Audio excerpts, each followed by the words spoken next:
તો ફ્રેન્ડ્સ, શિયાળો ભરપૂર માત્રામાં આવી ગયો છે અને એટલે હું બનાવું છું વઘારેલો રોટલો, પણ નેહાસ કુકબુકની સ્ટાઇલમાં, કે એનામાં મેં અલગ રેસીપી જોઈ હતી. તો ચલો હું પણ ટ્રાય કરી અને તમને બતાવું કે કેવું બને છે. તો એણે એવું કીધું હતું કે રોટલાના બટકા કરી લેવાના અને પછી એમાં બધો મસાલો એડ કરી દેવાનો, જેમ કે હળદર, મીઠું.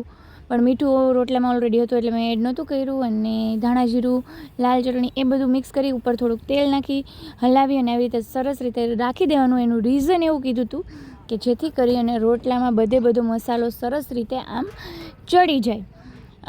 ચલો લેટ્સ સી કે શું રિઝલ્ટ આવે છે. તો પછી એ કરી લીધા પછી એક પેન લઈ લીધું હતું, બકડિયું કયો ગુજરાતીમાં, એ ગુજરાતી આપણું બરાબર છે એટલે બકડિયામાં છે. મેં તેલ લઈ લીધું અને રાઈ જીરું એડ કરી દીધા, લીમડો એડ કરી દીધો, થોડીક લસણની ચટણી અને લીલી ડુંગળી સમારેલી એડ કરી અને વ્યવસ્થિત રીતે બધું સરસ મિક્સ થઈ જાય પછી છે અને એમાં મેં એડ કરી દીધો હતો આ રોટલો. જનરલી હું જ્યારે છાશવાળો રોટલો બનાવું ત્યારે પહેલાં છાશનો વઘાર કરતી અને પછી એમાં રોટલો મિક્સ કરતી, પણ આ રેસીપી જોઈતી કંઈક નવીન, તો મેં કીધું આ વખતે આવી ટ્રાય કરીએ. એટલે ડુંગળી સતળાઈ ગઈ પછી પહેલાં રોટલો મિક્સ કરી દીધો અને રોટલો બધા મસાલો સરસ રીતે મિક્સ થઈ ગયા પછી મેં એડ કરી હતી છાશ.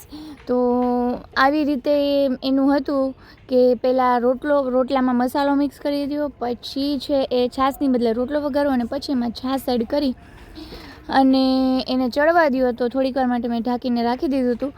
અને હું થોડુંક સ્પાઇસી ઓછું ખાવ એટલે મેં થોડોક તીખો ઓછો બનાવ્યો હતો. બાકી અત્યારે શિયાળાની ઠંડી હોય ને આમ તીખો ટમાટ બનાવ્યો હોય તો સારું લાગે.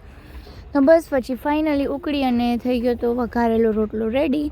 અને હા, ટેસ્ટમાં સારો લાગતો તો, મને એટલો કંઈ ખાસ ડિફરન્સ લાગ્યો નહીં.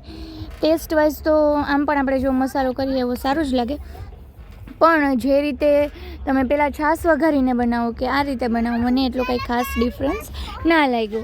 તો આ હતો નાનકડો રેસીપી ટ્રાયલવાળો વ્લોગ. તમને આ વ્લોગ કેવો લાગ્યો છે કમેન્ટ કરી અને જરૂર જણાવજો. Thank you.